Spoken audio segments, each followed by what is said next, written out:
ये कोई मामूली दिन नहीं है। बिरसा मुंडा जी अंग्रेजों से लड़े और 24 साल की आयु में अंग्रेजों ने उनकी हत्या की। जो भी उन्होंने करना था वो उन्होंने 24 साल में कर डाला। लोग लंबी जिंदगी जीते हैं, 60, 70, 80 साल जीते हैं, तब भी जो इन्होंने 24 साल में कर डाला वो नहीं कर पाते हैं। आज भगवान बिरसा मुंडा जी की सोच पर आक्रमण हो रहा है। स्टेज से आपने भाषण सुने,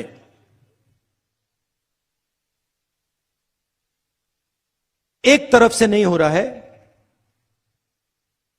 चारों तरफ से उनकी सोच पर, उनकी यादगाश पर आरएसएस और बीजेपी आक्रमण कर रहे हैं। 2-3 उदाहरण आपको देना चाहता हूं।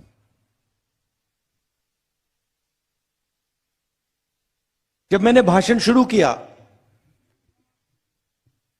मैंने आपको आदिवासी भाई बहन कहा। कहा नहीं कहा? कहा ना। आदिवासी का मतलब क्या है? आप में से कोई बता सकता है? बताओ। नहीं, आदिवासी का मतलब क्या होता है? जो सबसे पहले था। सही बात है, जो हिंदुस्तान में सबसे पहले था। इसका मतलब है कि हिंदुस्तान का जो ओरिजिनल ओनर है, बात समझ आई? ओरिजिनल मालिक जो है वो आदिवासी है। इस शब्द का यह मतलब है। इसका मतलब अगर यह जमीन आपकी थी, मैं सिर्फ महाराष्ट्र की बात नहीं कर रहा हूं, जिसको हम भारत माता कहते हैं, यह पूरा का पूरा देश, इस देश में सबसे पहले आप आए थे। मतलब सबसे पहले आपका हक बनता है।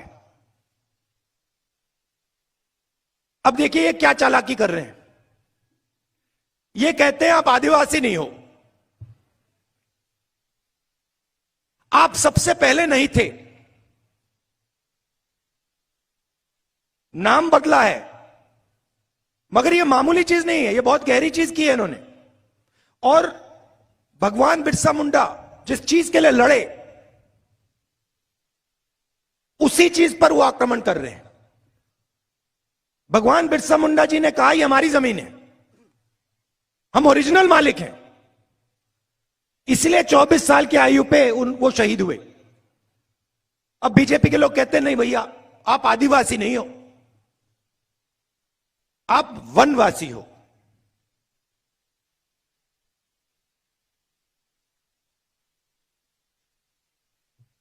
वनवासी का मतलब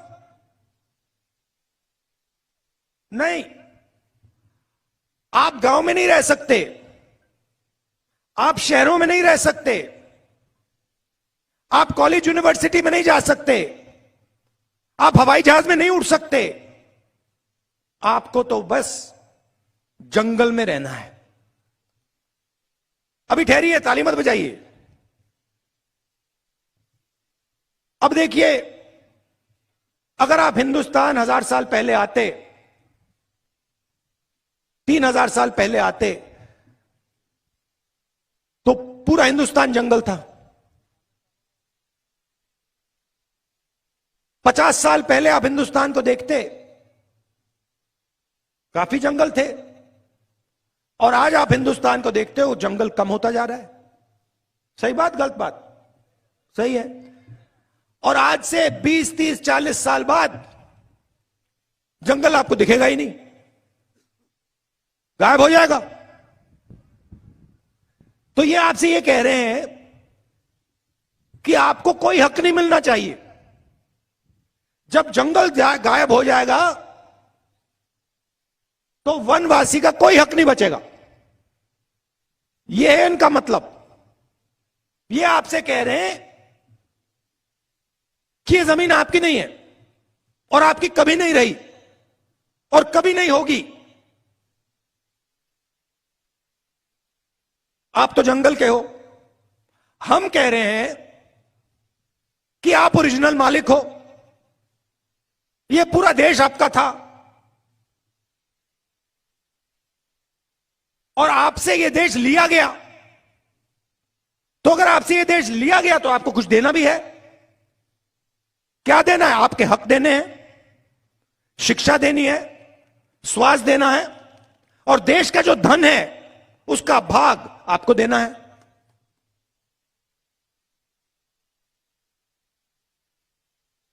सही बोला ना? तो पहली बात यह है। फिर आदिवासियों की, दलितों की, पिछड़ों की, अल्पसंख्यकों की कैसे मदद होती है, कैसे रक्षा होती है हिंदुस्तान में? यहां पे युवा हैं, बताओ। सबसे बड़ा आपकी रक्षा कौन सी चीज करती है? ये देखो, संविधान। सब जानते हैं संविधान किसने बनाया? बाबा साहेब अंबेडकर जी ने बनाया। कांग्रेस पार्टी ने उनके साथ मिलकर बनाया। उस समय बीजेपी के नेताओं ने क्या कहा? संविधान की कोई जरूरत नहीं है, संविधान बेकार चीज है। और ये हर रोज संविधान पे आक्रमण करते हैं 24 घंटा, क्योंकि ये इस बात को मानने को तैयार नहीं है कि इस देश में दलितों को, पिछड़ों को, आदिवासियों को, गरीबों को हक मिलना चाहिए। मानने को तैयार नहीं है। तो आपसे शिक्षा छीनेंगे,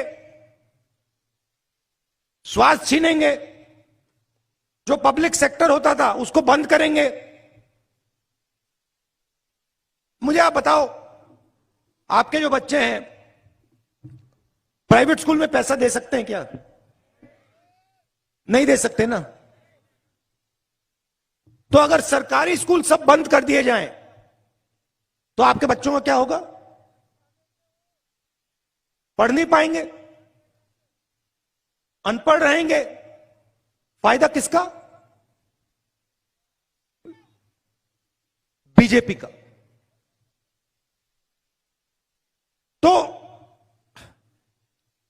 तो वो शिक्षा के सिस्टम पे आक्रमण करते हैं। अच्छा, जो प्राइवेट अस्पताल होता है, किसी को दिल का दौरा पड़ता है, कैंसर हो जाता है, सबको होता है। आपके लोग उसमें जा सकते हैं क्या? नहीं जा सकते। तो अगर सरकारी अस्पताल सब बंद कर दिए और पूरा का पूरा प्राइवेट कर दिया तो नुकसान किसका? गरीबों का, आदिवासियों का, दलितों का, पिछड़ों का। जहां भी ये राज करते हैं आप देख लीजिए, शिक्षा के सिस्टम को प्राइवेट हाथों में दे देते हैं, अस्पतालों को प्राइवेटाइज कर देते हैं। अच्छा, तीसरा रास्ता जिसको हम पब्लिक सेक्टर कहते हैं, पब्लिक सेक्टर में आपके लोग जा सकते हैं, सारी की सारी पब्लिक सेक्टर की कंपनियां ये प्राइवेटाइज कर रहे हैं, अपने ही 2-3 मित्रों को दे रहे हैं। तो रोजगार का रास्ता बंद, शिक्षा का रास्ता बंद, बीमार हुए तो अस्पताल बंद, और फिर आपसे कहते हैं भैया देखो हिंदुस्तान की बात मत करो, आप लोग वनवासी हो, बात करनी है तो जंगल की करो। जंगल में हक किसने दिया? कांग्रेस पार्टी ने दिया। फॉरेस्ट राइट एक्ट और पैसा कौन लाए? कांग्रेस पार्टी लाई। और बीजेपी क्या कर रही है? आपको कहती है आप वनवासी हो, और फिर जो आपका हक बनता है वो भी छीन लेती है।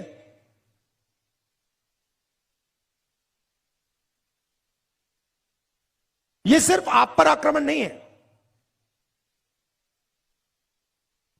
देश पर है। मगर ये जो बिरसा, ये भैया थोड़ा झंडा हिलाओ जरा, मुझे ये दिखे।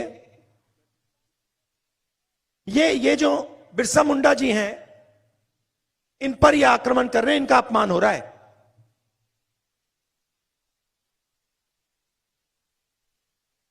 तो सबसे जरूरी बात संविधान की रक्षा, आदिवासियों को शिक्षा, उनके हक, उनकी जमीन, इससे बिना आपका काम नहीं होने वाला है।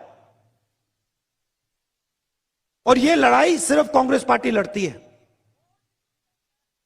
और मैं यह भी कह देता हूं, स्टेज से कह देता हूं, कांग्रेस पार्टी लड़ती है मगर और मजबूती से लड़नी चाहिए।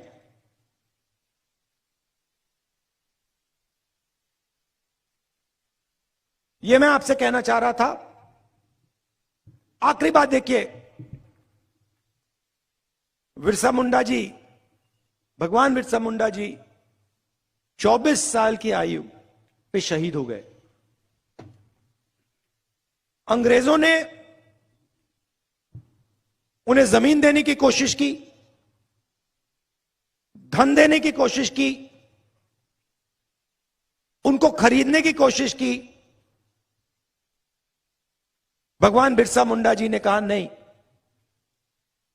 मुझे तुम्हारा धन नहीं चाहिए, मुझे जमीन नहीं चाहिए, मुझे खरीदा नहीं जा सकता, मुझे अपने लोगों को हक दिलवाना है।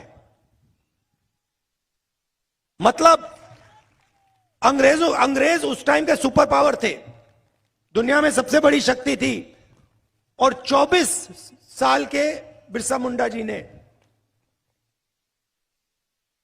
उनका मुकाबला किया और 1 इंच पीछे नहीं हटे, और उनकी हत्या कर दी, उनको शहीद कर दिया गया। ये आपके चिन्ह हैं,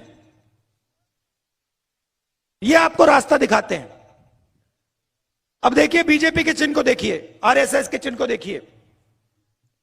सावरकर जी 2-3 साल उनको अंडमान में बंद कर दिया, उन्होंने चिट्ठी लिखनी शुरू कर दी, हमें माफ कर दो, जो भी हमसे चाहते हो ले लो, बस मुझे जेल से निकाल दो। सावरकर जी में और भगवान बिरसा मुंडा जी में फर्क देखिए। 24 साल में ये शहीद हो गए। आदिवासियों के लिए, सिर्फ आदिवासियों के लिए, हिंदुस्तान के लिए अंग्रेजों के खिलाफ खड़े हो गए। और दूसरी तरफ सावरकर जी, जिनके वीर कहते हैं, वीर सावरकर, कोई मुझे बता रहा था कि उन्होंने अपने बारे में एक किताब लिखी, लोगों को बताया नहीं कि उन्होंने लिखी है। एक किताब लिखी, दूसरे नाम से लिखी, कि सावरकर कितने वीर हैं।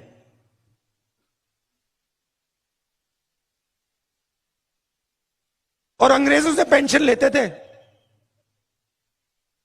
अंग्रेजों से पेंशन लेते थे, अंग्रेजों के लिए काम करते थे, कांग्रेस के खिलाफ अंग्रेजों के साथ काम करते थे। और 2-3 साल, 5 साल में जेल के बाद सच्चे सावरकर जी पूरे देश को दिखे। चिट्ठियां लिखी और अंग्रेजों ने कहा आ जाओ, हिंदुस्तान के खिलाफ हमारे साथ काम करो। सावरकर जी ने हाथ जोड़े, कहा हां जी मैं हाजिर हूं, जो भी आप मुझसे चाहते हो मैं करूंगा। यह है आपके भगवान में आपके नेता और उनके नेता में फर्क। और मैं हर आदिवासी युवा से कहना चाहता हूं, यह देखिए, ये आपको रास्ता दिखाते हैं, इनका रास्ता आपको कभी नहीं छोड़ना है।